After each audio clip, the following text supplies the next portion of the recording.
আমরা বলবো আল্লাহ তুমি প্রশ্ন করার আগে তোমার একটা কথা বলি, আমারে কিছু জিজ্ঞেস করো না, আমি সব করেছি। এমন কোন পাপ নাই যে পাপ আমারে দিয়ে হয় নাই। আকাশের নিচে জমিনের উপরে আমার চেয়ে বড় পাপী কেউ নাই।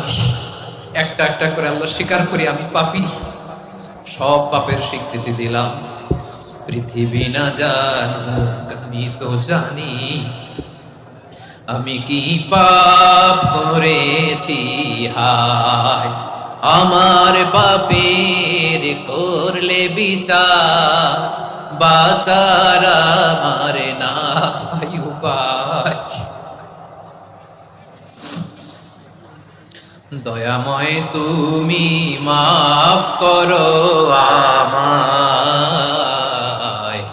মাফ করো আমায়। আল্লাহ তাআলা যদি দয়া করে আমাদেরকে মাফ না করে, আমাদের বাঁচার কোনো উপায় নাই।